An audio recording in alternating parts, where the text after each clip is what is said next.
Sometimes life throws you a rope when you're drowning, and sometimes that rope comes with 4 legs and a mysterious past. Clayton Thorne had learned to trust his instincts after 30 years alone in the Sierra Nevada mountains, but nothing prepared him for the wounded German shepherd that stumbled into his trapline during the harsh winter of 1894. The dog wore a strange collar with markings he'd never seen before. After nursing the animal back to health, Clayton followed it deep into the wilderness to a place that shouldn't exist. There, buried in the mountainside, was a massive steel door with an eagle symbol. Inside was a Cold War bunker filled with technology from 60 years in the future. How could this be possible in 1894? What secrets lay hidden in those metal halls? Before we jump back in, tell us where you're tuning in from. And if this story touches you, make sure you're subscribed, because tomorrow I've saved something extra special for you. The leather-bound journal lay open on the rough-hewn table, its pages yellowed with age and weathered by too many nights beside flickering candle flames. Clayton Thorne's weathered fingers traced the faded ink of entries from another lifetime. A lifetime when he wore blue wool and carried a Springfield rifle through the blood-soaked fields of Virginia. The words seemed foreign now, written by a younger man who believed in causes and glory, before he learned that war was nothing but mud and screaming and the terrible silence that followed. 3rd day of November, 1863, he read aloud to the German shepherd lying beside the stone fireplace. Fought at Rappahannock Station. Lost Henderson and Murphy. Can't sleep for the sound of their voices calling. His voice caught slightly on the last words. Even 31 years later, some memories refused to fade. The dog lifted its massive head, dark eyes reflecting the amber glow of the fire. 3 days had passed since it had appeared at his trapline, limping through knee-deep snow with blood matting its thick coat. 3 days since Clayton had first noticed the collar. That impossible collar of black leather worked with brass fittings unlike anything he'd ever seen. The markings etched into the metal weren't English, weren't Spanish, weren't any language a man might learn in the territories or back east. They looked almost like letters, but wrong somehow, as if someone had taken familiar shapes and twisted them into something new. Clayton closed the journal and set it aside, focusing instead on the animal that had disrupted his carefully ordered solitude. The shepherd was massive, easily 90 pounds of muscle and bone beneath a coat of black and tan that spoke of careful breeding. Its ears stood erect and alert, constantly swiveling toward sounds Clayton's aging hearing couldn't detect. Most remarkable were its eyes, not the simple brown of a working dog, but a deep amber that seemed to hold intelligence beyond what nature typically granted to 4-legged creatures. The mountain man rose from his chair, joints protesting the movement with sharp reminders of his 58 years. Outside, the wind howled through the gap between peaks, driving snow against the cabin's thick log walls with the persistence of a living thing. This high in the Sierra Nevada, winter was not a season, but a siege that lasted from October through May, testing every creature brave or foolish enough to remain above the tree line. Clayton's cabin sat on a narrow shelf of granite, protected from the worst winds by a stand of ancient pines. He'd built it with his own hands in the spring of 1867, using timber he'd cut and shaped through that first brutal summer. Every log had been notched and fitted with the precision of a man who understood that sloppy work meant death when the storms came. The roof was steep-pitched to shed snow, reinforced with beams that could bear the weight of 15 feet of accumulation. Thick chinking sealed every gap, and oiled hides covered the windows when the temperature dropped below survival. Inside, the cabin was Spartanly functional. A stone fireplace dominated one wall, its chimney drawing properly thanks to Clayton's careful attention to draft and proportion. His bed was built into an alcove, piled high with wool blankets and elk hides. Shelves held his meager possessions, ammunition, salt, flour, coffee beans wrapped in oiled cloth. The precious medical supplies that meant the difference between healing and infection in this isolated place. Traps hung from wooden pegs, their steel jaws oiled and ready for the line he ran each morning through the valleys below. The dog had shown no fear of the traps, which struck Clayton as remarkable. Most animals gave the scent of steel and oil a wide berth, instinctively understanding the danger. But this shepherd had walked directly up to Clayton's cabin as if it knew exactly where it was going.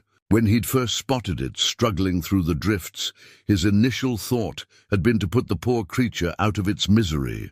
The gash along its ribs was deep, clearly from claws or teeth, and its left rear leg bore a wound that spoke of violence rather than accident, but something in those amber eyes had stopped him from reaching for his rifle. Instead, he'd found himself trudging through the snow with an armload of medical supplies, talking softly to calm the animal while he cleaned and sutured wounds that would have killed a lesser creature.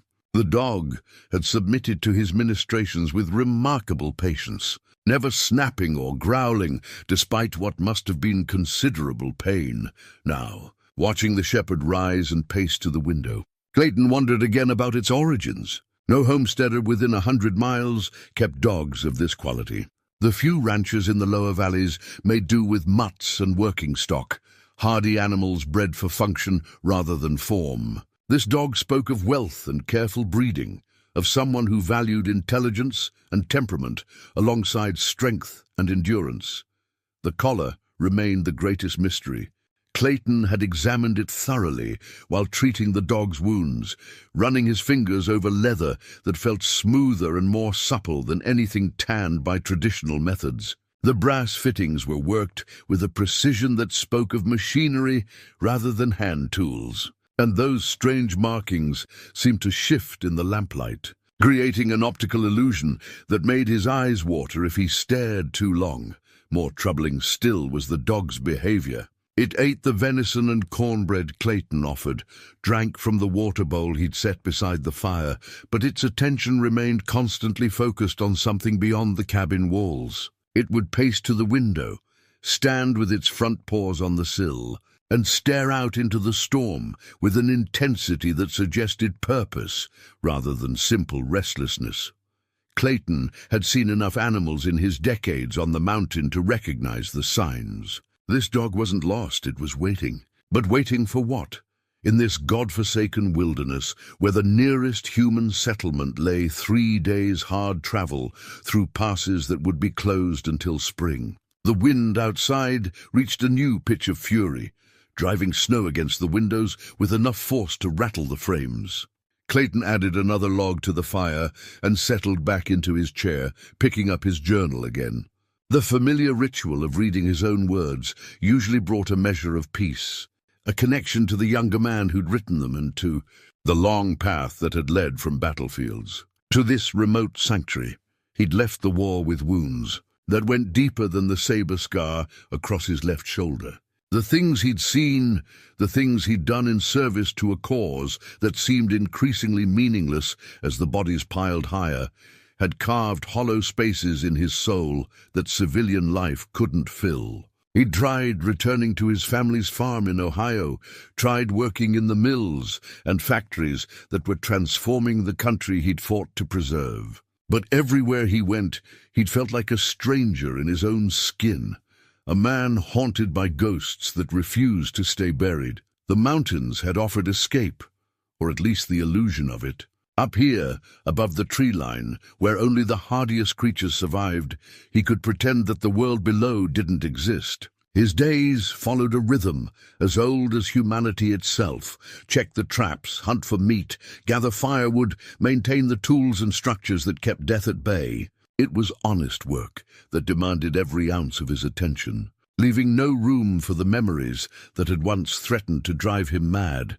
But now this dog had appeared, bringing with it questions that Clayton wasn't sure he wanted answered.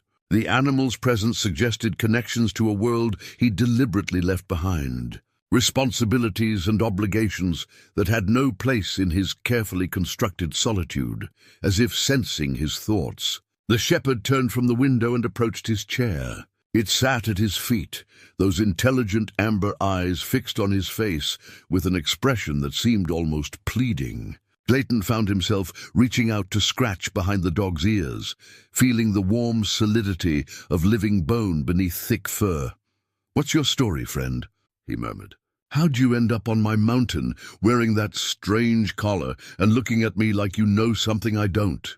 The dog's response was to rise and walk to the cabin door, standing before it with obvious intent. Clayton glanced toward the window, where snow continued to fall in thick curtains that reduced visibility to mere yards. No creature with any sense would venture out in such conditions, yet the shepherd's body language suggested urgent need. "Storm'll blow itself out by morning," Clayton said, more to himself than to the dog. "Whatever's out there can wait until a man can see where he's putting his feet." But the animal remained by the door, occasionally looking back at Clayton with what could only be described as impatience. As the night wore on and the storm gradually subsided, that sense of urgency seemed to grow stronger, as if time itself was working against them. Clayton found sleep elusive, his mind turning over the puzzle of his unexpected guest. When dawn finally broke grey and cold over the snow-covered peaks, he made his decision. The trapline could wait another day. Whatever the dog wanted to show him, whatever had driven it through a blizzard to find him, he would follow and see where it led. After all, in 30 years of solitude, he'd learned to trust his instincts about the few living creatures that crossed his path. And his instincts told him that this German shepherd was unlike anything he'd ever encountered, a mystery wrapped in fur and leather that might just change everything he thought he knew about his quiet mountain sanctuary. The morning sun cast long shadows across the pristine snow as Clayton strapped on his snowshoes and shouldered his rifle. The storm had passed during the night, leaving behind a crystalline world where every branch and boulder wore a mantle of white that sparkled like scattered diamonds. The air was so cold it burned his lungs, but the sky had cleared to a deep blue that promised stable weather for the day ahead. The German shepherd waited by the door, its breath forming clouds of vapor in the frigid air. The moment Clayton stepped outside, the dog began moving with purpose. Not toward the valley where Clayton normally ran his trapline, but up the steep slope behind his cabin toward terrain he'd never fully explored. "Hold on there, friend," Clayton called, his voice echoing off the surrounding peaks. "That's rough country up that way. Nothing but deadfalls and cliff faces." But the dog paused only long enough to look back at him with those unsettling amber eyes before continuing its determined climb. Clayton found himself following, curiosity overriding his better judgment. In 30 years on this mountain, he'd mapped every game trail and water source within a day's walk of his cabin. But the route the shepherd was taking led into a maze of granite outcroppings and hidden valleys that he'd always avoided as too dangerous for a man traveling alone. The ascent was brutal. Despite his snowshoes, Clayton found himself post-holing through drifts that reached his waist, while the dog seemed to move across the surface with supernatural ease. His breath came in harsh gasps as the altitude and exertion took their toll. But the shepherd showed no signs of fatigue. Pressing onward with mechanical persistence, after 2 hours of climbing, they reached a narrow saddle between two towering peaks that Clayton had never seen from this angle. The dog paused here, looking back to ensure he was still following, then began descending into a hidden valley that couldn't be glimpsed from any of the surrounding ridges. The terrain opened into a natural amphitheater, surrounded by walls of stone that rose nearly vertical on all sides. Clayton stopped to catch his breath, studying the geography with a soldier's eye for defensive positions. The valley was a natural fortress, accessible only through the narrow passage they'd just descended. Ancient pines grew in scattered groves, their massive trunks suggesting they'd stood here for centuries undisturbed by axe or fire. A thin stream wound through the center, its water dark against the snow, but still flowing despite the brutal cold. "Hellish place to build anything," Clayton muttered. But the dog was already moving again, following what might have been an old game trail along the valley floor. They walked for another hour through country that grew stranger with each step. The trees here were wrong somehow, too uniform in their spacing, too perfectly arranged to be natural growth. When Clayton looked closer, he could see that many of the massive pines had been deliberately positioned to screen something from view, their placement creating corridors and sightlines that spoke of human planning. The shepherd led him to the far end of the valley, where the walls of granite closed in to form a narrow slot canyon. Here, hidden behind a screen of ancient trees and sheltered by an overhang of stone, Clayton saw something that stopped him dead in his tracks. A door. Not the rough-hewn planks and leather hinges of frontier construction, but a massive slab of steel that gleamed dully in the filtered light. It stood easily 12 feet tall and 8 feet wide, set into the living rock of the mountainside with a precision that spoke of machinery beyond anything Clayton had ever imagined. But it was the symbol etched into the metal that truly caught his attention. An eagle with outstretched wings, clutching arrows and an olive branch, rendered in stark relief against the steel surface. Clayton approached slowly, his rifle held ready despite the absurdity of threatening a door with gunfire. The metal was smooth and unmarked by rust, as if it had been placed yesterday rather than standing exposed to mountain weather for unknown years. When he reached out to touch the surface, he found it cold beyond what the ambient temperature should have produced. Cold enough to sting his bare fingertips. "What in the name of all that's holy is this thing?" he whispered. The dog sat beside the door, no longer displaying the urgent energy that had driven their climb. Instead, it watched Clayton with patient intensity, as if waiting for him to understand something that should have been obvious. Clayton circled the installation, searching for clues about its origin and purpose. The door frame was seamlessly integrated into the rock face, with no visible gaps or joining lines. Whatever force had carved this opening into solid granite had possessed tools and techniques far beyond anything available to frontier builders. The precision of the work reminded him of the great stone bridges he'd seen during his army service, monuments to engineering that spoke of vast resources and careful planning. But who would build such a thing in this remote wilderness? And more importantly, when? Clayton had been ranging these mountains for 3 decades, and he was certain no human construction project of this magnitude had occurred during that time. The effort required to transport materials and workers to this isolated location would have been enormous, requiring roads and supply lines that simply didn't exist. He examined the eagle symbol more carefully, running his fingers over the raised metal.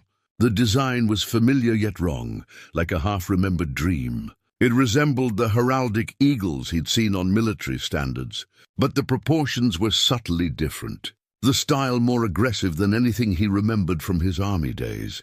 The shepherd rose and approached the door, pawing at something near the base that Clayton hadn't noticed. A small panel of darker metal was set into the frame at about knee height, its surface marked with more of those strange symbols he'd seen on the dog's collar. When the animal touched its nose to the panel, Clayton heard a sound that made his blood freeze, a mechanical clicking followed by a deep, resonant hum that seemed to come from within the mountain itself. "Jesus and Mary," Clayton breathed, stepping back as the massive door began to move. It didn't swing open like any normal door. Instead, it slid sideways into a hidden recess, with the smooth precision of clockwork, revealing a corridor that stretched away into absolute darkness. A breath of warm air flowed from the opening, carrying scents that had no place in this wilderness: machine oil, electricity, and something else he couldn't identify, but which made his skin crawl with unease. The dog walked calmly into the corridor without hesitation, disappearing into the darkness as if it had done this countless times before. From within came the sound of its claws clicking on what must have been a stone or metal floor. Echoing strangely in the confined space, Clayton stood at the threshold, every instinct screaming warnings that he couldn't rationally explain. This was wrong on every level: the technology, the location, the simple impossibility of finding such a thing in 1894. Yet here it stood, undeniably real, waiting for him to make a choice that would change everything about his understanding of the world. The shepherd's barking echoed from the darkness ahead, urgent and commanding. Whatever lay beyond this threshold, the dog clearly expected him to follow. Clayton checked his rifle one final time, ensuring a round was chambered and the action was smooth. Then, against every rational thought in his head, he stepped through the doorway into the unknown. The moment his feet crossed the threshold, lights began to activate along the corridor walls. Not the warm, yellow glow of oil lamps or candles, but a harsh, white radiance that illuminated every detail with unforgiving clarity. Clayton stumbled backward in shock, nearly falling as his mind struggled to process what his eyes were seeing. The corridor stretched ahead for at least 50 yards, its walls lined with conduits and panels that pulsed with their own internal light. The floor was covered with some kind of polished stone or metal that reflected the ceiling lights in a way that created the illusion of walking on water. And everywhere, covering every surface, were more of those incomprehensible symbols that seemed to shift and change when he wasn't looking directly at them. The German shepherd sat 20 yards ahead, its amber eyes reflecting the strange light as it waited for him to follow. Behind Clayton, the steel door remained open, though he couldn't see any mechanism that controlled its movement. The mountain air felt thin and inadequate after the warm atmosphere of the corridor, and he realized he was standing at the boundary between two completely different worlds. Whatever lay ahead in that impossible place, there would be no going back to the simple life he'd built in his mountain sanctuary.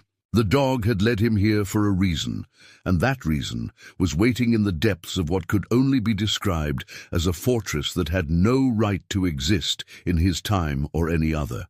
The first step into the corridor felt like crossing into another world entirely. The polished floor beneath Clayton's boots was smooth as glass, yet somehow provided perfect traction, despite the treacherous conditions that should have made walking impossible. The air itself felt different, warmer, yes, but also charged with an energy that made the hair on his arms stand upright beneath his thick wool coat.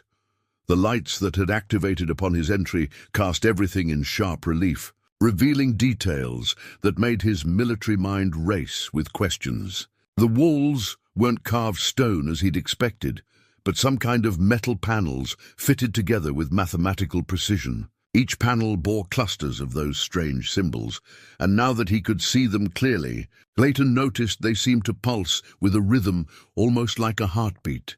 The German shepherd padded ahead confidently, its claws clicking on the strange floor with a sound that echoed far longer than it should have in such a confined space. Every few yards the dog would pause and look back, ensuring Clayton was still following before continuing deeper into the mountain's belly. "Easy there, friend," Clayton called softly, his voice carrying an odd resonance in the corridor. "Let an old soldier get his bearings." He pressed his palm against the nearest wall panel, expecting cold metal, but finding instead a surface that was pleasantly warm to the touch. Stranger still, he could feel a faint vibration through the material, as if massive machinery was operating somewhere beyond the walls. The sensation reminded him of standing too close to the great steam engines that had powered the locomotives during his army service. But magnified tenfold, 20 yards ahead, the corridor opened into a larger chamber, and Clayton could see the dog silhouetted against an even brighter light source. The animal's posture was alert but relaxed, suggesting no immediate danger. Clayton checked his rifle one final time and advanced cautiously, his eyes scanning every shadow and corner for threats that his rational mind insisted couldn't exist, but which his soldier's instincts refused to dismiss. The chamber that opened before him defied every assumption he'd made about what might lie hidden in these mountains. It was vast, easily 40 feet across and 20 feet high, with a domed ceiling that seemed to glow with its own internal light. Banks of panels lined the walls, each one covered with arrays of switches, dials, and displays that would have been more at home in the fantasies of Jules Verne than in the American wilderness.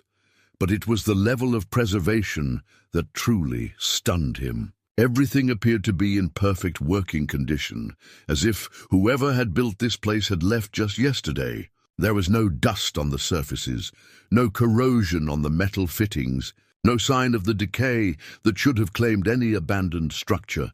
After even a few seasons of mountain weather, Clayton moved slowly around the perimeter, examining the strange devices without touching anything. Some of the panels displayed moving patterns of light that seemed almost hypnotic in their complexity.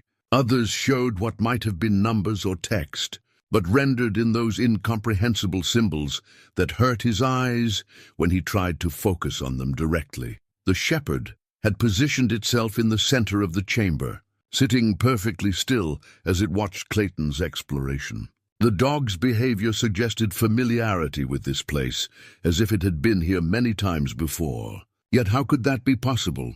Clayton had found the animal near death just 3 days ago, and he was certain no creature could have survived long in this environment without food or water. One section of the wall caught his attention with its different configuration. Instead of the uniform panels found elsewhere, this area featured what appeared to be a large viewing screen, flanked by banks of smaller displays. The screen itself was dark, but the smaller panels showed constantly shifting patterns of light that reminded Clayton of the telegraph equipment he'd seen during the war, but infinitely more complex. As he approached this section, the viewing screen suddenly flared to life, causing him to jump backward with his rifle raised. Images began to flow across the surface, not paintings or photographs, but moving pictures that seemed to show real people and places. Clayton lowered his weapon slowly, transfixed by the impossible sight. The images showed men in uniforms he didn't recognize, carrying weapons that bore no resemblance to anything in his military experience. They moved through landscapes that looked vaguely familiar, but the structures in the background were like nothing he'd ever seen. Buildings of glass and steel that reached toward the sky like the towers of Babel. What manner of sorcery is this? He whispered, but even as the words left his lips, he knew they were inadequate. This wasn't magic or supernatural trickery. This was the work of human hands and human minds, but humans possessed of knowledge and capabilities far beyond anything his world had achieved. The dog rose and approached the viewing screen, placing its front paws on a lower panel. Immediately the images changed, now showing what appeared to be the very chamber where Clayton stood. But in these pictures, the room was occupied by people in those strange uniforms. Working at the panels with obvious purpose and familiarity, Clayton studied their faces, searching for any clue about their identity or intentions. They appeared to be soldiers, but their bearing and equipment spoke of a military tradition he couldn't identify. Their weapons were sleek and deadly-looking, more refined than the crude firearms of his era, but clearly designed for the same grim purpose. One figure in particular drew his attention, a tall man with graying hair and weathered features who carried himself with the authority of command. There was something familiar about his face, something that nagged at Clayton's memory like a half-remembered dream. The man's eyes, visible in sharp detail on the viewing screen, held the same kind of weariness that Clayton saw in his own mirror each morning, the look of someone who had seen too much violence and carried too many burdens. The images continued to cycle, showing different scenes from what appeared to be the same time period. Clayton saw vast machines that defied understanding, rooms filled with equipment that hummed with barely contained power, and always those same uniformed figures moving with military precision through their duties. Gradually, a pattern began to emerge from the chaos of images. This place, this impossible fortress buried in the mountain, was clearly some kind of military installation. But military forces from where and when? The technology on display was decades, perhaps centuries, ahead of anything Clayton had encountered during his army service. The German shepherd barked once, sharp and commanding, drawing Clayton's attention back to the present. The dog had moved to another section of the chamber, where a corridor led deeper into the complex. Its body language was unmistakable. There was more to see, more to understand, and time was somehow a factor in whatever purpose had brought them here. Clayton took one last look at the viewing screen, where the images had returned to showing the uniformed figures at work. The sight filled him with a mixture of awe and dread that he couldn't quite explain. Whatever this place was, whoever had built it, their purposes were far grander and more complex than anything a simple mountain man was equipped to understand. But the dog was waiting, and some instinct told him that turning back now would mean losing his only chance to uncover the truth behind the mystery that had literally walked into his life 3 days ago. With a deep breath that did little to calm his racing heart, Clayton followed the shepherd deeper into the labyrinth of lights and impossible machines. The corridor beyond the main chamber sloped downward into the heart of the mountain, its walls lined with more of those softly glowing panels. Clayton counted his steps as they descended, soldier's habit, and had reached nearly 200 before the passage leveled out again. By his estimate, they were now at least 60 feet below the original entrance, buried deep enough that even the harshest mountain storms couldn't penetrate this far underground. The German shepherd moved with unwavering confidence, never hesitating at the intersections where other corridors branched off into darkness. It knew this place, Clayton realized with growing certainty. Somehow, impossibly, this animal was familiar with a facility that by all rights shouldn't exist in his world. They emerged into another chamber, this one smaller but more complex than the first. Banks of equipment lined the walls from floor to ceiling, and Clayton recognized some of the components despite their advanced design. This was a communications room. He'd seen enough telegraph operations during the war to understand the basic concept, even if the execution was beyond his comprehension. But these weren't telegraph keys and copper wires. Instead, panels of switches and dials surrounded what appeared to be speaking devices, similar to the telephone apparatus he'd encountered in Denver years ago, but far more sophisticated. Cables as thick as his wrist ran between the various machines, and the air hummed with the sound of electrical energy flowing through circuits he couldn't begin to understand. On the main table sat a collection of maps unlike any Clayton had ever seen. They showed the American continent, but marked with symbols and boundaries that bore no resemblance to the territories he knew. Strange names were written in what appeared to be English, but referring to places that didn't exist: Soviet Union, East Germany, and North Vietnam.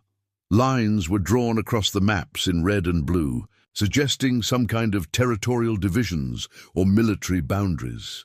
Clayton studied the maps more closely, trying to make sense of what he was seeing. The basic geography was correct, the outline of the coasts, the major rivers and mountain ranges, but everything else was wrong. Cities were marked in locations where he knew only wilderness existed, and the political boundaries bore no resemblance to the Union and Confederate states he'd fought to reunite. "These can't be real," he murmured.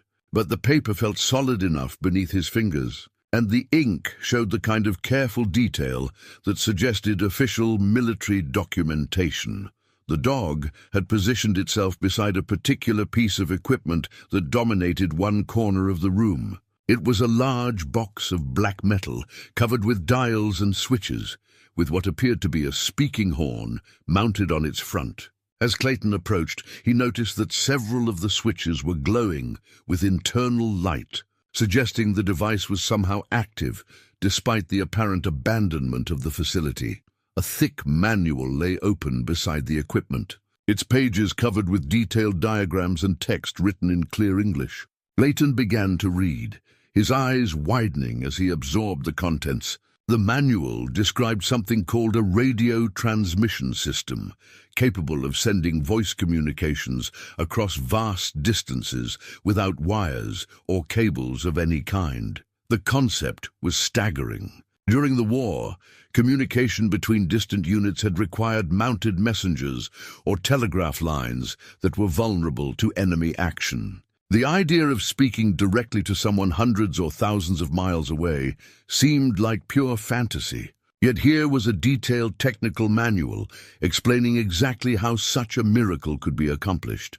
Clayton turned the pages carefully, absorbing descriptions of frequencies and wavelengths, amplification circuits and antenna arrays. The science was beyond his education, but the military applications were immediately obvious. An army equipped with such devices could coordinate operations across entire continents, responding to threats and opportunities with unprecedented speed and precision. But when could such technology have been developed? The manual bore a date that made Clayton's blood run cold. Revised edition, November 1952, 58 years in the future, a time that existed only in the realm of imagination and possibility. He set the manual aside with shaking hands and continued his exploration of the communications room. Another table held what appeared to be written messages, filed in neat stacks and organized by date. Clayton picked up one of the documents at random and began to read. Flash priority. Nuclear strike detected. Multiple warheads inbound. Estimated time to impact. 47 minutes. All personnel to fallout positions. Message ends. The words were in English, but they described concepts that Clayton couldn't fully grasp. Nuclear strike and warheads suggested some kind of explosive weapon, but on a scale that defied imagination. The clinical tone of the message spoke of military efficiency, but the implications were terrifying. More documents revealed additional fragments of a larger picture. References to something called the Cold War, descriptions of weapons that could destroy entire cities, mentions of conflicts in places with unfamiliar names like Korea and Cuba. Each piece of information was like a puzzle fragment that didn't fit with any picture Clayton could visualize. The German shepherd barked softly, drawing his attention to another section of the room, where a different type of equipment was installed. This appeared to be some kind of monitoring station, with screens that displayed constantly changing patterns of light. Numbers scrolled past too quickly to read, and symbols flashed in sequences that suggested coded information. Clayton noticed that one of the screens showed what appeared to be a map of the local area, but viewed from above, as if someone were looking down from a great height. He could identify the valley where his cabin was located, the peaks he knew by name, even the hidden valley where they'd found the steel door. But the map showed details that no surveyor could have gathered. The precise locations of streams and game trails, the exact boundaries between different types of forest, even what appeared to be the positions of individual large trees. How could such detailed information have been gathered? And more importantly, who would need such precise knowledge of this remote wilderness? The implications suggested surveillance on a scale that seemed impossible, as if unseen eyes were constantly watching every movement in these mountains. The dog had moved to stand beside what appeared to be the room's central control station, where a chair faced an array of instruments more complex than anything Clayton had yet encountered. The animal's posture was expectant, almost reverential, as if this particular position held special significance. Clayton approached the chair cautiously, noting the way it was positioned to provide optimal access to all the room's systems. Whoever normally occupied this seat would have been the nerve center of the entire operation, coordinating communications and monitoring information from sources he couldn't begin to understand. As he reached out to touch the chair's back, his eye caught something that made his heart stop completely. There, pinned to a bulletin board beside the control station, was a photograph that showed a face he recognized with shocking clarity.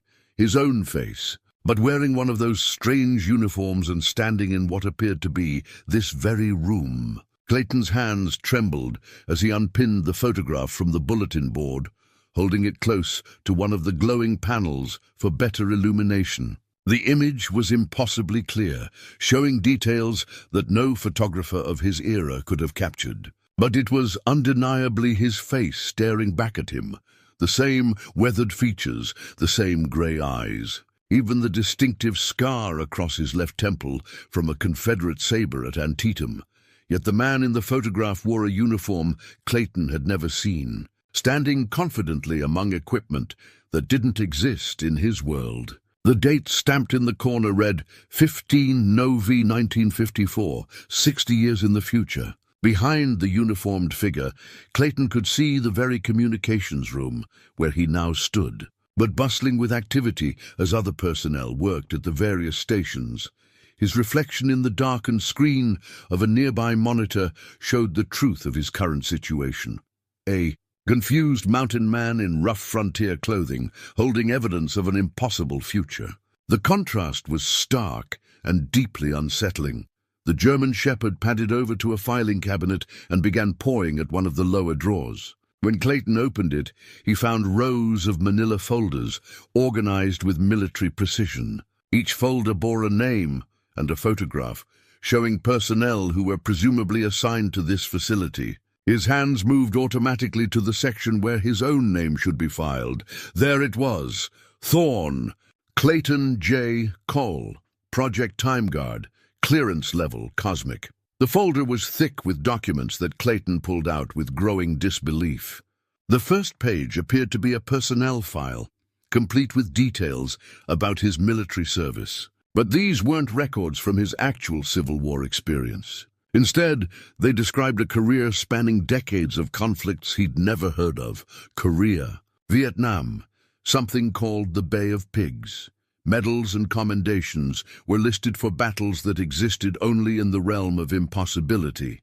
According to these documents, Clayton Thorne had been born in 1836, the correct year, but had lived far beyond any normal human lifespan. The file showed continuous military service from 1861 through 1954, nearly a century of warfare across conflicts that spanned the globe. It described him as a specialist in temporal, operations, and paradox, irresolution, terms that meant nothing to Clayton, but which apparently justified his involvement in something called Project Time Guard. A medical report caught his attention, dated just months before according to the timestamp.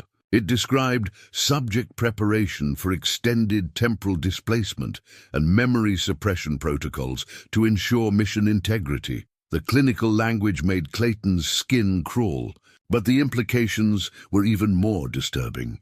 According to these documents, someone had deliberately altered his memories and sent him back in time for purposes that remained frustratingly unclear. The dog had moved to another filing cabinet and was repeating its pawing motion. This drawer contained maps and operational plans that showed the local area in extraordinary detail. One particular document bore the heading Insertion Point Alpha, Temporal Coordinates, 1894, 11:15, and showed the exact location where Clayton had found the wounded shepherd. Everything had been planned.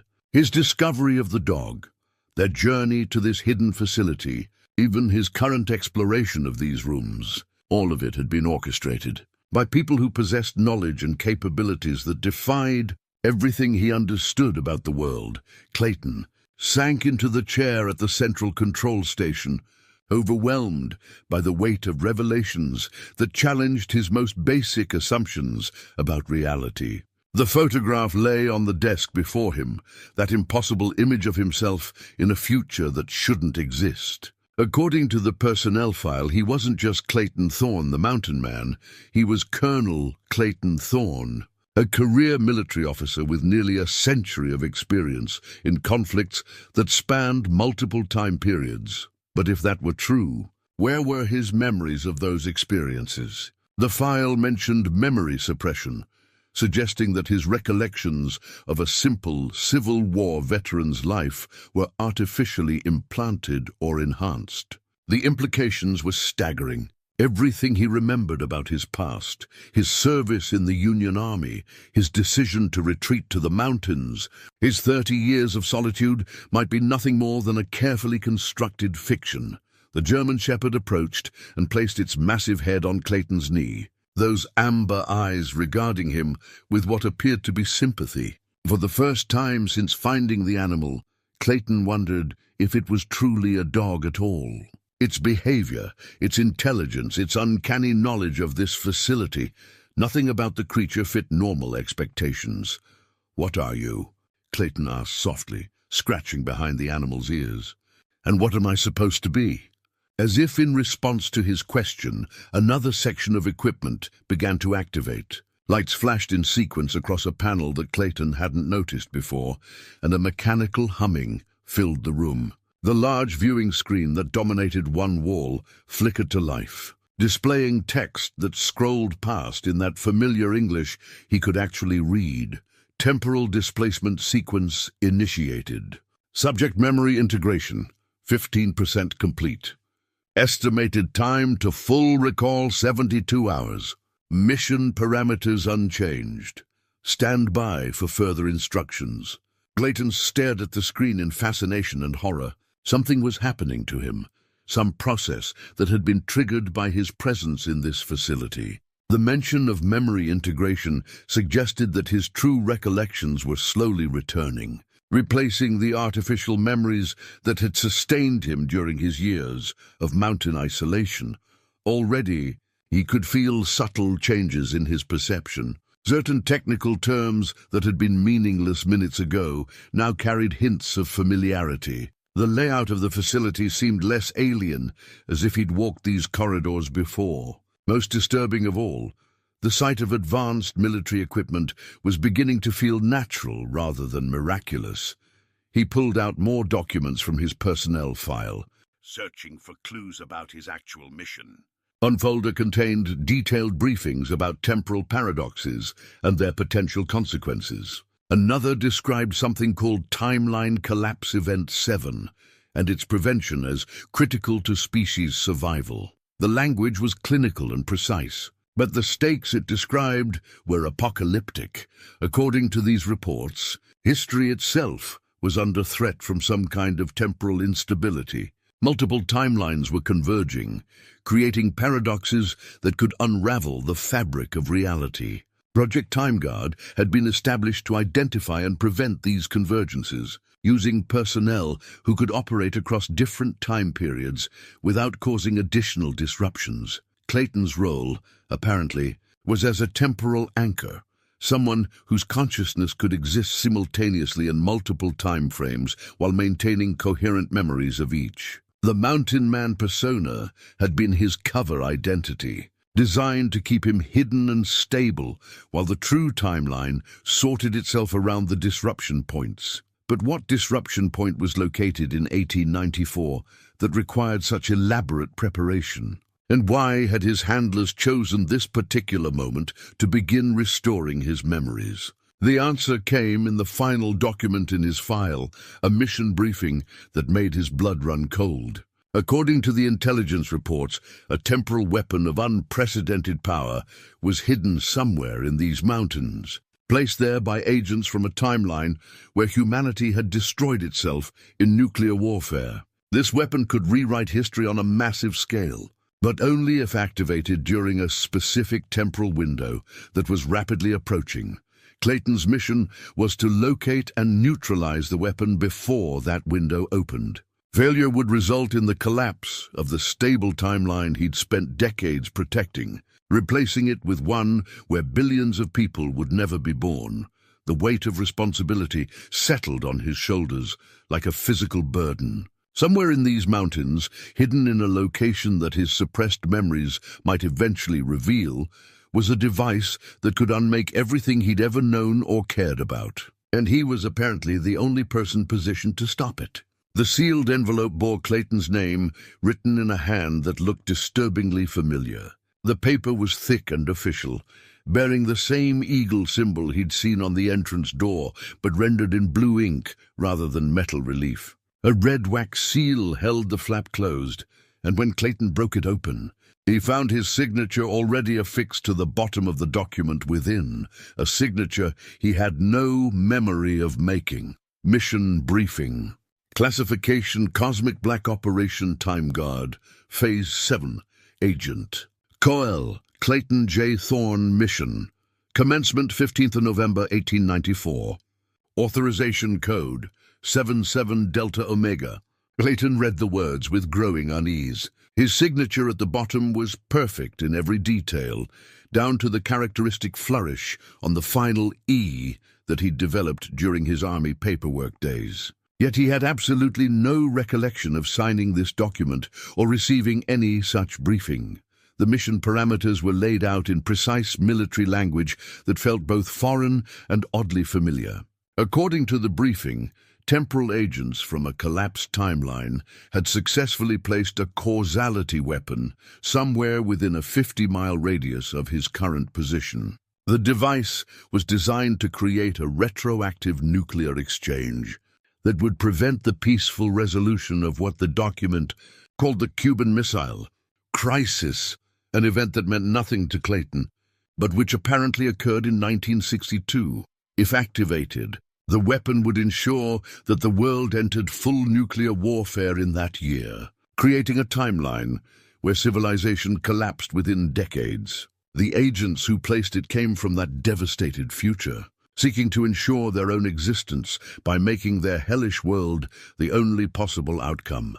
Clayton's mission was to locate and disable the weapon before November 20th, 1894, just 5 days from now, according to the date calculations. The briefing provided few specifics about the device's location, noting only that it would be concealed within existing geological features and protected by automated defense systems of 21st century origin. The German Shepherd had been watching him read, and now it approached with something metallic gleaming in its mouth. Clayton held out his hand, and the animal dropped what appeared to be a small metal cylinder covered with buttons and a tiny viewing screen. When he touched one of the buttons, the device hummed to life and projected a 3-dimensional map into the air above his palm. The holographic display showed the mountain range in extraordinary detail, but with additional features that weren't visible to normal observation.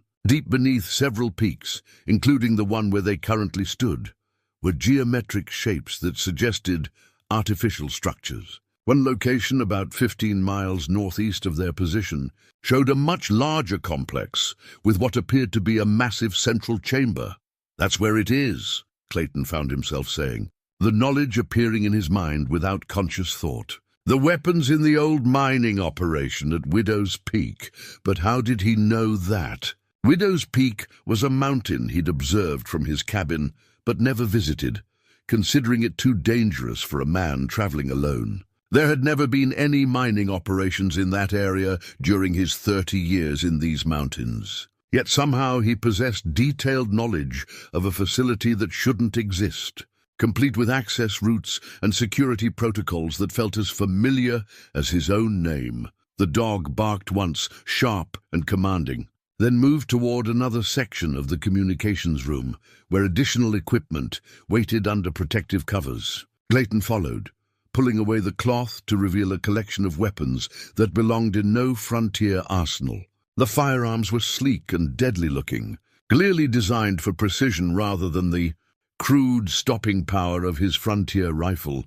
One weapon in particular drew his attention, a long-barreled rifle with an optical sight more advanced than anything he'd ever imagined. When he picked it up, muscle memory took over, his hands automatically checking the action and adjusting the scope settings with practiced efficiency. The knowledge of how to operate this weapon was there in his mind, complete and perfect. Despite having no conscious memory of training with such equipment, a medical kit beside the weapons contained supplies that were both familiar and impossibly advanced. Bandages that sealed wounds instantly, medications that came in forms he'd never seen, and instruments that hummed with their own internal power. Clayton found himself identifying each item and understanding its purpose as if he'd used them countless times before. The implications were becoming impossible to ignore. These weren't just suppressed memories slowly returning. They were skills and knowledge that required years of training and experience to develop. If the personnel file was accurate, he'd spent decades mastering these capabilities across multiple timelines and conflicts. The mountain man identity that felt so natural and complete was nothing more than an elaborate disguise, a false personality constructed to hide a soldier whose true experience spanned nearly a century of warfare. But accepting that truth meant abandoning everything he thought he knew about himself. The quiet satisfaction of his mountain life, the hard-won peace he'd found in solitude, the simple pleasures of surviving by his own skills and knowledge, All of it became meaningless if it was based on artificial memories implanted by handlers he couldn't remember. Clayton sank into the chair again, overwhelmed by the weight of revelations that kept piling upon each other. The German shepherd approached and placed a paw on his knee, its amber eyes reflecting understanding that no normal animal should possess. When he looked into those eyes, Clayton saw something that made his breath catch, recognition that went both ways. "You remember me, don't you?" he whispered. "You know who I really am." The dog's response was to move to a final filing cabinet and paw at a drawer marked Operational Partnerships.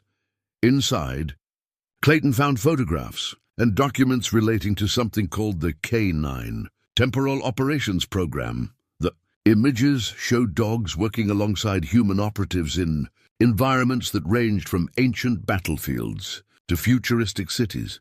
One photograph stopped him cold. It showed a younger version of himself in full military gear, standing beside a German shepherd that was unmistakably the same animal now watching him from across the room. The caption read, "Seul Thorne and Sergeant Major Rex, Temporal Insertion Training, Fort Kronos, 1953.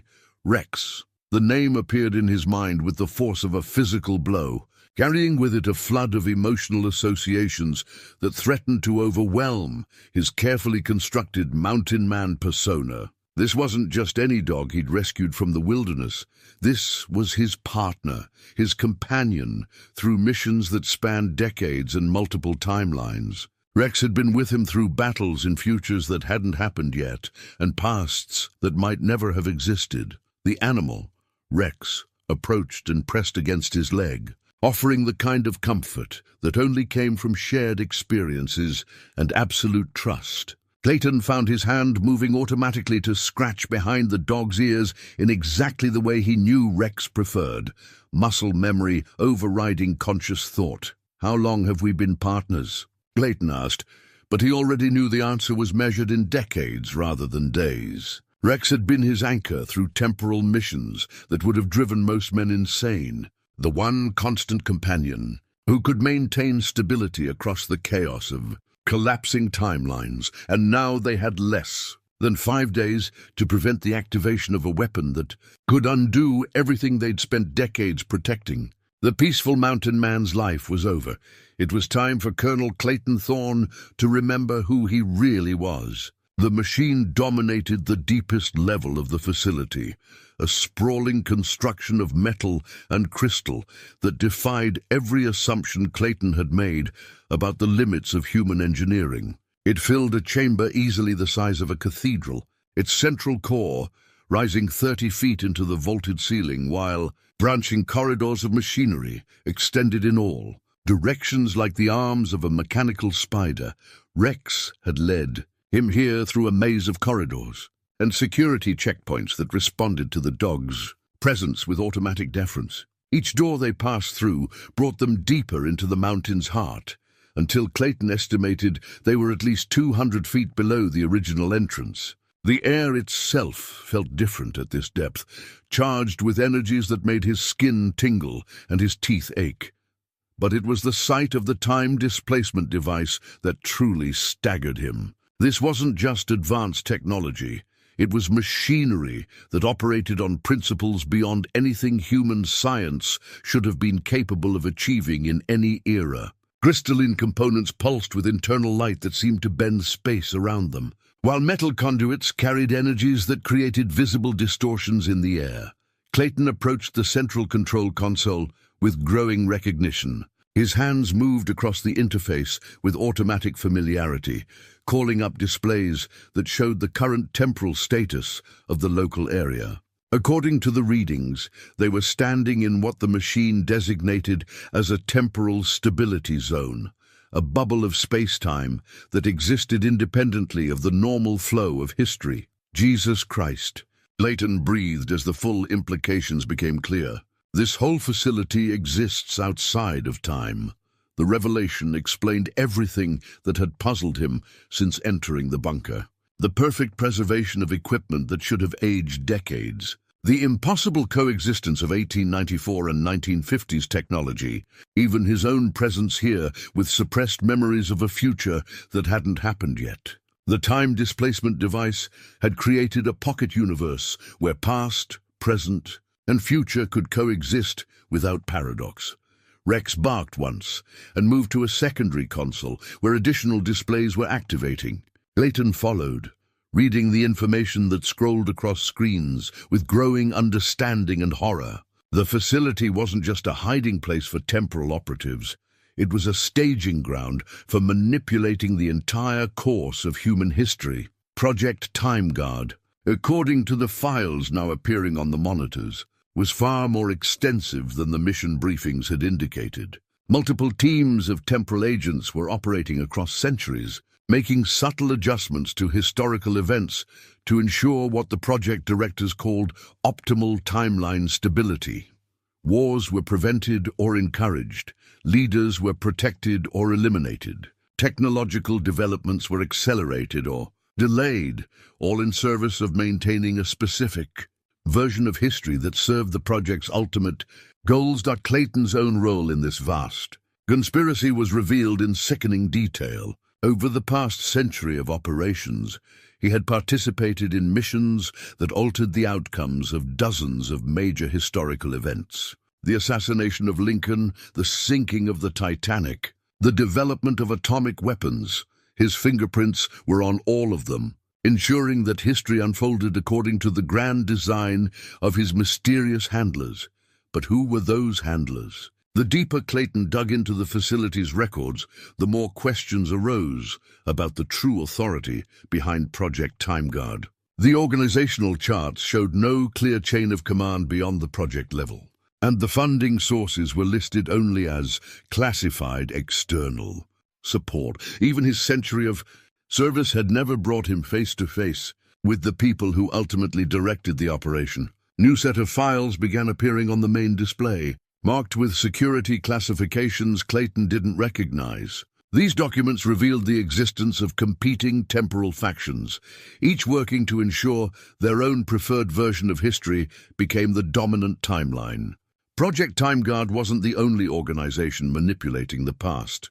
It was just one player in a vast, invisible war being fought across all of human existence. The faction Clayton served appeared to represent what the files called Corporate Timeline Alpha, a version of history where technological development proceeded along certain carefully controlled paths, ensuring maximum stability and minimal disruption to established power structures. But other factions were working toward radically different outcomes. Timelines where humanity never developed atomic weapons, where the Roman Empire never fell, where the Renaissance occurred centuries earlier or later. Most disturbing of all was the revelation of who led the opposing faction in the current mission. The temporal agents who had placed the causality weapon at Widow's Peak weren't refugees from a collapsed timeline. They were Clayton's own people, operatives from Project Time Guard who had broken away to pursue what they believed was a more ethical approach to temporal manipulation. Their leader, according to the classified files, was someone Clayton knew intimately, Colonel Victoria Ashworth, his commanding officer and former partner in dozens of missions across the timeline. The woman who had trained him trusted him, and ultimately fallen in love with him during their decades of service together. Clayton staggered back from the console as suppressed memories came flooding back with overwhelming force. Victoria's face appeared in his mind with perfect clarity, brilliant, determined, beautiful in the way that only comes from absolute competence and unwavering conviction. She had been his anchor through the most dangerous missions, the one person who could match his skills and dedication to the temporal protection mandate.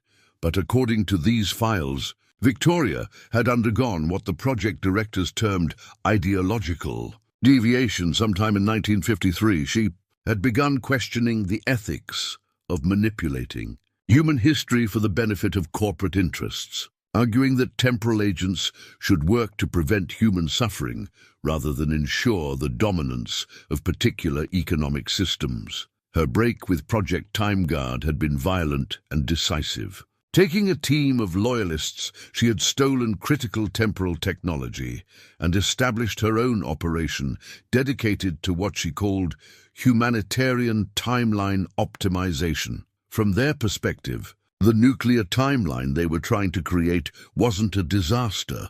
It was a mercy killing that would prevent centuries of suffering under corporate domination. The causality weapon at Widow's Peak was Victoria's masterstroke. By ensuring that the Cuban Missile Crisis escalated into full nuclear exchange, she would create a timeline where corporate power structures couldn't survive the collapse of civilization. The billions who would die in the atomic fires were an acceptable price for preventing the enslavement of the entire human species. Clayton's mission wasn't to save the world from destruction. It was to preserve a version of history that would condemn humanity to subtle but permanent oppression. Victoria and her team represented the only hope for genuine human freedom. Even if their methods required the sacrifice of entire generations, the weight of this knowledge crushed down on Clayton like a physical force. Everything he had believed about his mission, his loyalty, his purpose, all of it was based on lies and manipulation by handlers who saw him as nothing more than a useful tool. The peaceful mountain man identity that had felt so false was actually the most honest life he'd ever lived, free from the moral compromises and impossible choices that defined his existence as a temporal operative. Rex approached and placed his massive head against Clayton's chest, offering comfort that transcended species boundaries. But even his bond with the dog was tainted by the revelation that Rex had been genetically and cybernetically enhanced to ensure absolute loyalty to Project Time Guard's objectives.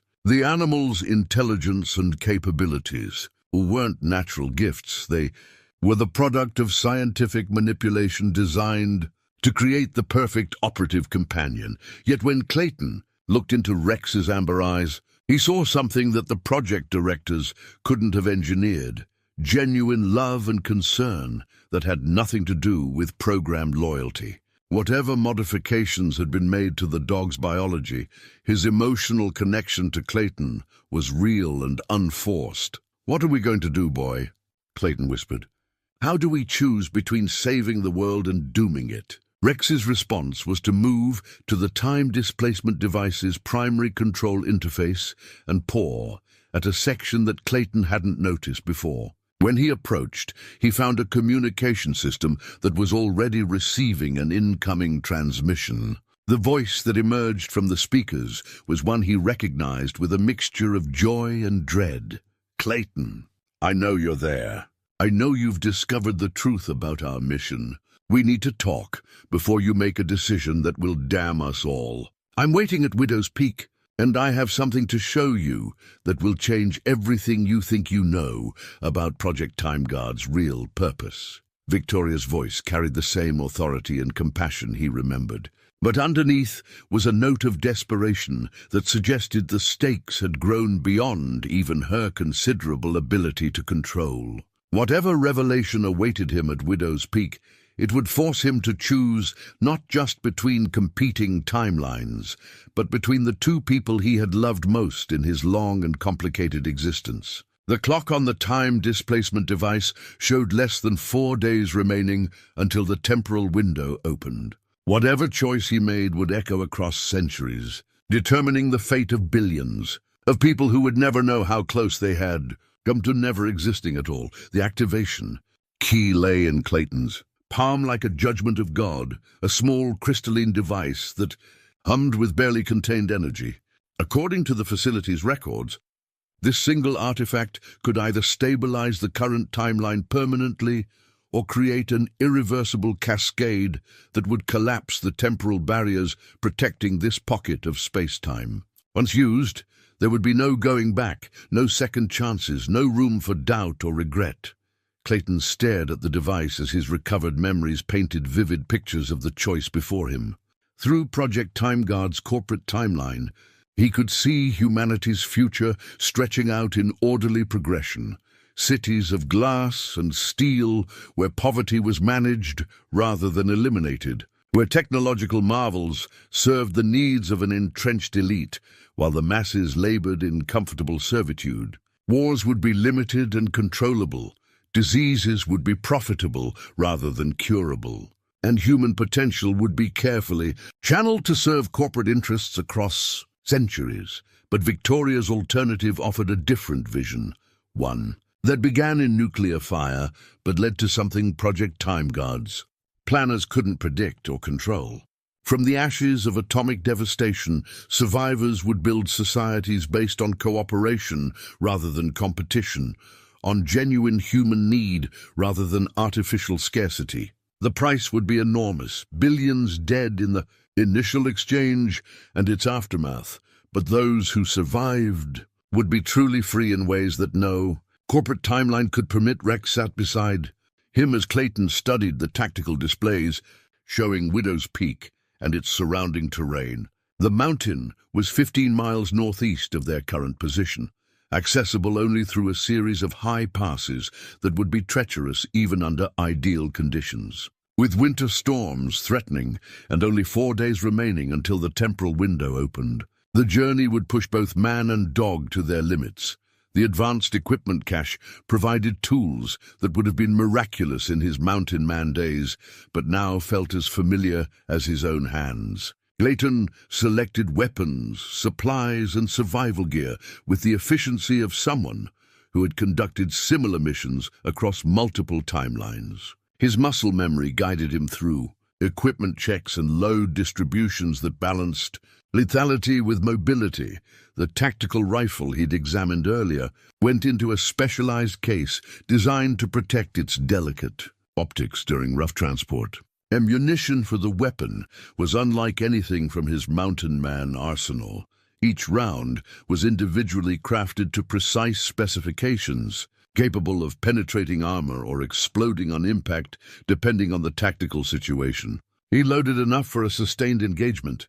Though he hoped Victoria would listen to reason before violence became necessary, medical supplies went into a compact kit that could treat everything from gunshot wounds to radiation exposure. The irony wasn't lost on Clayton that he was preparing to potentially prevent a nuclear timeline while carrying equipment designed to treat its effects. Every item he packed carried weight beyond its physical mass, the accumulated knowledge of a century spent manipulating human history for masters whose true intentions remained hidden. Rex had his own equipment preparations to complete. The dog's enhanced physiology required specialized nutrition during extended operations, and his cybernetic implants needed power cells that would last through whatever confrontation awaited them at Widow's Peak. Clayton watched his partner go through equipment checks with the same professional thoroughness he remembered from their decades of joint service.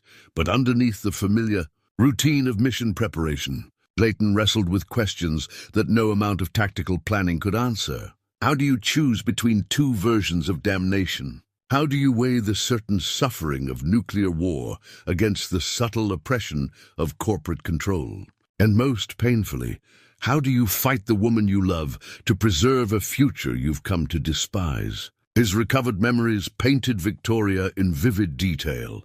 Brilliant, passionate, uncompromising in her dedication to protecting human freedom. She had been his equal in every way that mattered, the one person who could match his skills while challenging his assumptions. Their partnership had been legendary within Project Time Guard circles. A perfect synthesis of tactical expertise and strategic thinking that had successfully resolved dozens of temporal crises. But it was their personal relationship that complicated everything. The love they'd shared had been genuine and deep, surviving the stresses of missions that would have destroyed lesser partnerships. Victoria had been his anchor in ways that went far beyond professional collaboration. She was the person who had helped him maintain his humanity while conducting operations that required terrible moral compromises.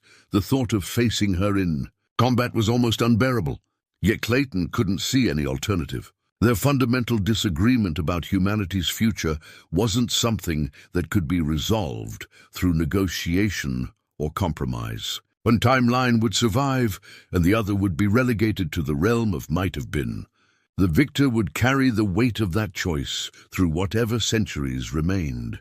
Clayton completed his equipment inventory and moved to the facility's strategic planning center, where detailed maps and intelligence reports provided the foundation for tactical analysis. Widow's Peak was a natural fortress, its approaches limited to 3 narrow passes that could be easily defended by a small force. Victoria's team would have established observation posts and defensive positions throughout the area, turning the mountain into a killing ground for anyone attempting to reach the causality weapon. But Clayton had advantages that Victoria might not expect. His suppressed memories included detailed knowledge of her tactical preferences and operational methods, accumulated over decades of joint service. He knew how she thought, how she planned, where she would position her assets for maximum effectiveness. That intimate knowledge might provide the edge he needed to reach the weapon site before the temporal window opened. Rex approached the planning table and placed a paw on a specific section of the map, drawing Clayton's attention to an approach route that didn't appear in any of the standard tactical analyses. The dog's enhanced senses had detected something that human intelligence gathering had missed, a hidden path that might allow them to bypass Victoria's defensive positions. "You remember this place, don't you, boy?" Clayton said softly. "We've been here before, in some other timeline or operation." Rex's amber eyes held confirmation that went beyond what any normal animal could communicate. Their partnership had spanned not just decades, but multiple versions of history, creating shared memories that transcended the boundaries of any single timeline. Whatever modifications had been made to the dog's biology, they had preserved the essential bond between partners, who had faced impossible odds together. The final element of Clayton's preparation involved accessing his own psychological profile from the Project TimeGuard files. The documents revealed the careful conditioning and training that had shaped him into the perfect temporal operative, someone capable of making brutal decisions while maintaining enough humanity to navigate complex social situations across different historical periods. But the profiles also showed something that his handlers might not have intended: a gradual erosion of his loyalty to Project TimeGuard's objectives over the course of his long service. Mission reports from recent operations showed increasing reluctance to eliminate human targets and growing questions about the ethics of temporal manipulation. His retreat to the Mountain Man identity hadn't been purely strategic. It had been a psychological necessity, a way of escaping the moral weight of his accumulated choices. Victoria would know about these psychological changes. She would understand that Clayton's dedication to Project TimeGuard's mission had been compromised by the very experiences that made him their most effective operative. That knowledge would shape her approach to their inevitable confrontation, adding emotional manipulation to the tactical challenges he already faced.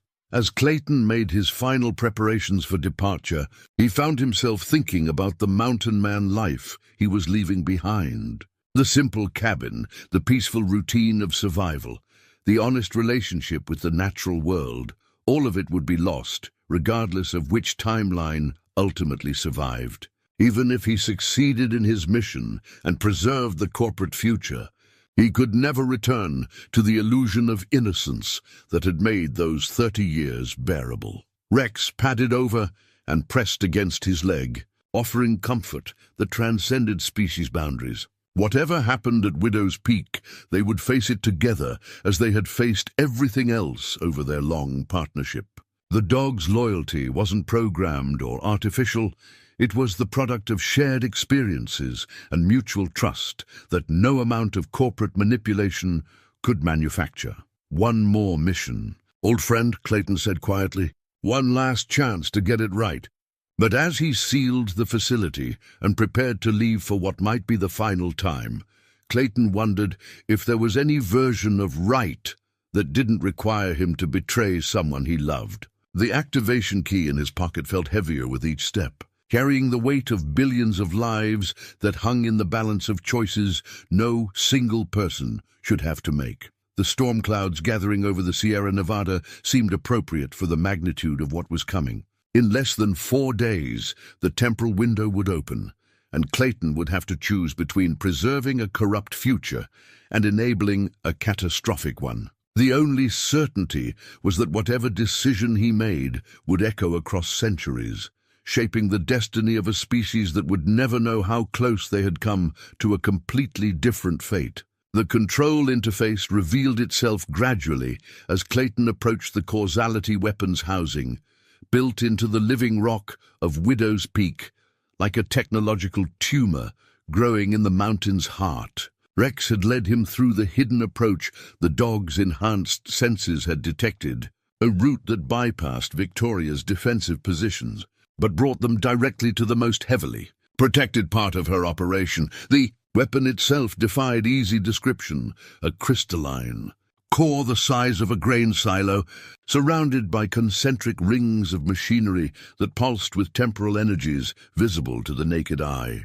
The air around the device shimmered with distortions that made Clayton's eyes water, while the constant low-frequency humming seemed to resonate in his bones. This was technology from the far future, beyond even Project Timeguard's capabilities, brought back through time by Victoria's faction in their desperate gambit to rewrite history. Clayton studied the control interface with growing understanding and dread. The system was designed for activation by a single operator, but it required both biometric confirmation and temporal authorization codes that only someone with Victoria's clearance level could provide. She had built the ultimate dead man's switch. The weapon could only be triggered by someone with her exact genetic signature and command authority, but there was a secondary protocol, hidden in the deeper menu systems, one that Clayton's enhanced security clearance allowed him to access. The activation key he carried could override Victoria's authorization, but only if he could reach the primary control panel and insert the device during the precise temporal window. When the weapon was primed for firing, Rex's sharp bark drew his attention to movement in the shadows. Beyond the weapon chamber, Victoria's voice echoed from the darkness, carrying the same authority and warmth he remembered, but tinged with the sadness of someone who had made peace with terrible necessity. "I wondered when you'd remember the old infiltration routes," she called. "You always did prefer the direct approach, even when subtlety would serve better." Clayton kept his rifle ready, but didn't raise it as Victoria stepped into the chamber's artificial light. She looked exactly as he remembered from their last mission together in 1953, tall, athletic, with prematurely silver hair and eyes the color of winter sky. The years hadn't touched her, preserved by the same temporal technologies that had extended his own impossible lifespan. "Hello, Victoria," Clayton said quietly. "I was hoping we could talk before this goes any further." She smiled, but there was no humor in the expression. "Talk about what, Clayton?" "About how Project Timeguard has been using us to enslave humanity for the past century. About how our handlers view human beings as livestock to be managed for maximum profit. Or perhaps about how they wiped your memories and turned you into a rustic hermit when your conscience finally started interfering with their plans." Clayton felt the weight of truth in her words, but his mission parameters remained clear despite his growing doubts about their moral foundation. "The nuclear timeline you're trying to create will kill billions of people, Victoria. Whatever problems exist with corporate control, mass extinction isn't the answer, isn't it?" Victoria moved closer to the control interface, her hands dancing over panels that responded to her touch with cascade displays of temporal data. "Do you know what Project Timeguard's planners have in store for humanity, Clayton? I've seen the long-term projections, the 1,000-year plans that our handlers consider their masterpiece." The main display screen activated, showing a series of images that made Clayton's stomach clench with revulsion. Cities where human beings lived in comfortable cages, their every need met, but their every choice controlled. genetic modification programs designed to breed docility and compliance into the species. Technologies that could rewrite human consciousness itself, ensuring absolute loyalty to corporate hierarchies. They're not preserving human civilization, Victoria continued, her voice heavy with the weight of terrible knowledge. They're domesticating it. By the year 3000, what we call humanity will be as far removed from our ancestors as dairy cattle are from wild buffalo. Comfortable, well-fed, and completely incapable of independent thought, Clayton stared at the projections with growing horror. This wasn't the stable, peaceful future that Project Time Guard's mission briefings had described. This was systematic genocide conducted across centuries, erasing everything that made human beings human while preserving their biological forms for economic exploitation. Rex had positioned himself between Clayton and Victoria, the dog's enhanced senses detecting the rising tension that preceded combat. But Victoria made no aggressive moves, instead activating additional displays that showed the alternative timeline her nuclear strategy would create. Yes, billions will die in the atomic fires, she said softly. But the survivors will be free in ways that no corporate timeline will ever permit. They'll build societies based on cooperation rather than domination, on human potential rather than managed limitations. It won't be comfortable or easy, but it will be genuinely human. Clayton's hand moved toward the activation key in his pocket, but he found himself hesitating. Victoria's revelations about Project Time Guard's ultimate goals cast everything in a different light. Was he really here to save humanity, or to ensure its transformation into something that could barely be called human at all? "I can see you're beginning to understand," Victoria said, her fingers poised over the weapon's activation sequence. "But understanding isn't enough, Clayton. In 6 hours, the temporal window opens. You can either help me free our species from a future worse than death, or you can condemn them to millennia of gentle slavery. But you have to choose now." The control interface's screens showed the temporal countdown with merciless precision. 6 hours to decide the fate of billions across centuries. 6 hours to choose between nuclear holocaust and corporate domestication.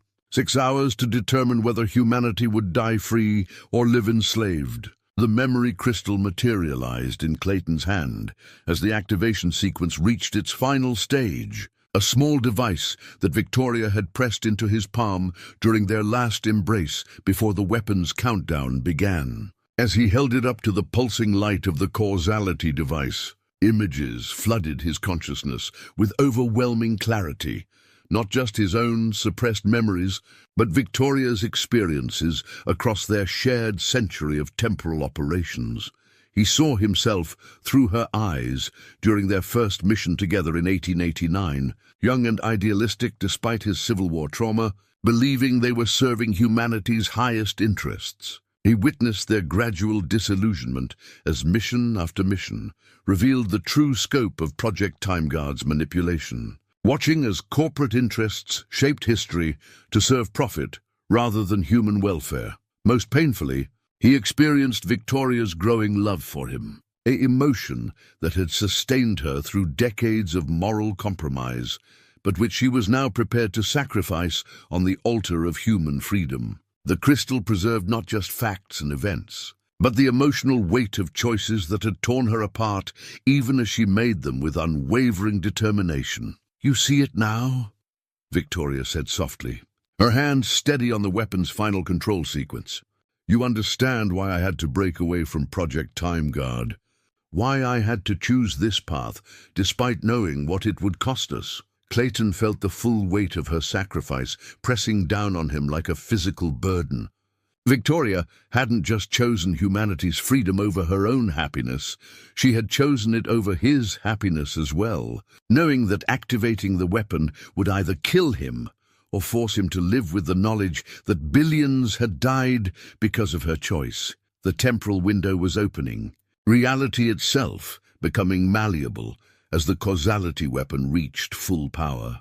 Clayton could feel the fabric of time bending around them, creating possibilities that shouldn't exist and eliminating futures that had seemed inevitable. In less than an hour, one version of history would become permanent, while all others faded into the realm of never was. Rex pressed against Clayton's leg, the dog's enhanced senses overwhelmed by the temporal energies flooding the chamber. The animal's loyalty had never wavered throughout their long partnership, but now Clayton could see the terrible cost that loyalty had extracted. Rex had been robbed of a normal dog's life, transformed into a weapon disguised as a companion, forced to participate in operations that no living creature should have to endure. "I'm sorry, old friend," Clayton whispered, reaching down to scratch behind Rex's ears one final time. "I'm sorry for what they did to both of us." Victoria's finger hovered over the final activation control, but her eyes remained fixed on Clayton's face. Despite everything, their opposing missions, the impossible stakes, the weight of history pressing down on them, she was still the woman he had loved across multiple lifetimes. She was still waiting for him to understand, to choose freely rather than simply follow orders.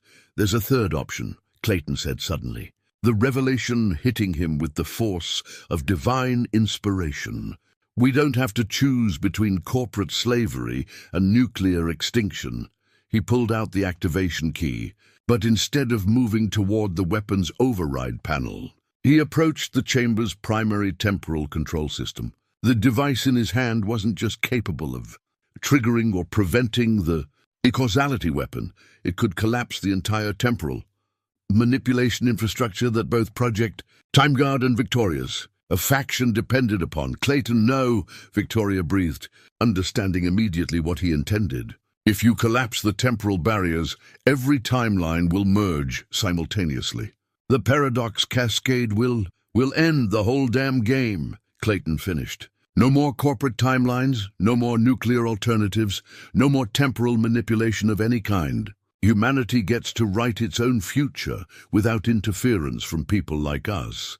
The activation key fit perfectly into the temporal control system's primary interface, exactly as Clayton had somehow known it would. The device had been designed not just as a weapon or a safeguard, but as an ultimate reset button, a way to end the temporal war by eliminating the ability to fight it. "The cascade will kill us," Victoria said quietly. "Everyone in this temporal pocket, everyone with enhanced lifespans or temporal modifications, will all be erased when the timelines merge." Clayton nodded, accepting the price with the same calm resignation he'd felt before every dangerous mission. Maybe that's how it should be. Maybe people like us have lived too long and seen too much. Maybe it's time for humanity to move forward without the ghosts of temporal manipulation haunting their future. Rex barked once, sharp and clear, then moved to sit beside Victoria. The dog's choice was unmistakable. Whatever happened next, the three of them would face it together. Clayton's hand moved toward the activation key's final control. In seconds, the temporal barriers would collapse, the timelines would merge, and humanity would inherit a future shaped by their own choices rather than corporate planning or desperate rebellion. The cost would be enormous. Every temporal operative, every enhanced individual, every person who had gained unnatural longevity through temporal technology would simply cease to exist. But the price seemed fair for purchasing genuine human freedom. "Goodbye, Victoria," Clayton said softly. "I love you. I love you too," she replied, her own hand joining his on the activation control. "Let's give them back their future." Together, they triggered the cascade that would end their war and begin humanity's true independence. Clayton's journal rested on the familiar rough-hewn table, its leather binding somehow softer and more worn than he remembered. The pages within contained entries from 2 lifetimes, the simple observations of a mountain man learning to survive in the wilderness, and the complex reflections of a temporal operative who had spent a century manipulating history. Both sets of memories felt equally real, equally his, creating a strange double vision that would take time to fully integrate. Outside his cabin, the Sierra Nevada morning was crisp and clear, with snow sparkling on the peaks like scattered diamonds. Everything looked exactly as it had 3 weeks ago when a wounded German shepherd had stumbled into his trapline. Yet Clayton knew that the world had changed in ways too profound for casual observation to detect. Rex lay beside the fireplace, no longer the enhanced military asset he had been in the collapsed timeline, but simply a large, intelligent dog with amber eyes that held the wisdom of shared experiences across multiple realities. The temporal cascade had stripped away his cybernetic modifications and genetic enhancements, returning him to something closer to natural canine form. Yet the bond between them remained intact, transcending the technological manipulations that had originally forged their partnership. November 28th, 1894. Clayton wrote carefully. The dog is healing well from his injuries. Strange dreams continue, but they're fading now like morning mist. Sometimes I remember things that never happened, places I've never been, people I've never met. But the mountains don't care about such mysteries. They ask only that a man know how to survive, how to find food and shelter, how to read the weather and respect the land.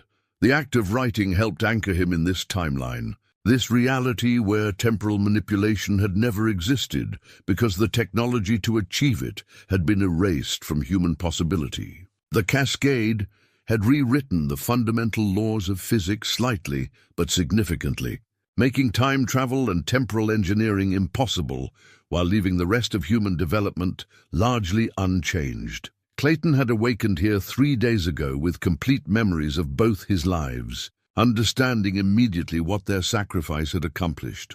The corporate timeline and Victoria's nuclear alternative had both been erased, along with every other artificially manipulated version of human history. What remained was something unprecedented, a timeline shaped entirely by human choice, free from the invisible guidance of temporal operatives working to serve hidden agendas. Victoria was gone, of course. The collapse had erased everyone whose existence depended on temporal modification, including Clayton himself by all logical calculation. Yet somehow he remained, anchored in this reality by 30 years of mountain living that had been genuine despite being originally designed as cover identity. The simple, honest life he had built here had proved more real than his century of temporal operations, creating roots deep enough to survive the cascade that had swept away everything artificial. He suspected the same phenomenon had occurred elsewhere, leaving behind individuals whose cover identities had become more authentic than their original purposes. Somewhere in the world, former temporal operatives were waking up as farmers, teachers, shopkeepers, and laborers, retaining fragments of their enhanced knowledge, but grounded in genuine human experience rather than manufactured personas. Rex raised his head as footsteps approached the cabin, his enhanced senses reduced to normal canine levels, but still sharp enough to detect visitors before Clayton's ears could pick up the sound. The dog's reaction was alert but not alarmed, suggesting someone familiar rather than a stranger. Clayton opened the door to find a woman in traveling clothes, her silver hair pulled back under a practical hat and her winter blue eyes reflecting recognition and relief. Victoria looked younger somehow, freed from the weight of temporal manipulation and the terrible choices it had required. Like Clayton, she had somehow survived the cascade, anchored by whatever genuine humanity she had maintained during her century of service. "I was hoping I'd find you here," she said softly. "I wasn't sure if any of us would survive what we did." Clayton stepped aside to let her enter, noting how she moved with the controlled grace of someone accustomed to difficult terrain, but without the predatory precision that had marked her as a temporal operative. Whatever had preserved them in this timeline had stripped away their artificial enhancements while leaving their essential selves intact. "How did you find me?" Clayton asked, though he suspected he already knew the answer. Victoria smiled, the expression warmer and more genuine than any he remembered from their years of service together. "Same way you knew, to look for the hidden approach to Widow's Peak. Some connections run deeper than temporal modification can reach." Rex approached Victoria with cautious interest, his tail wagging slowly as he recognized a familiar scent stripped of its technological overlays. She knelt to scratch behind his ears, and Clayton saw the same wonder in her eyes that he felt every time he looked at the dog. Amazement that something so pure could have survived the collapse of everything they had once believed important. "What happens now?" Victoria asked, settling into the chair across from Clayton's at the simple wooden table. Clayton considered the question while watching snow begin to fall outside the window.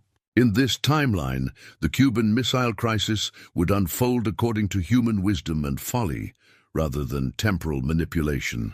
Wars would be fought or prevented based on the actual choices of leaders and peoples. Technology would develop along paths determined by human curiosity and need, rather than corporate planning spanning centuries.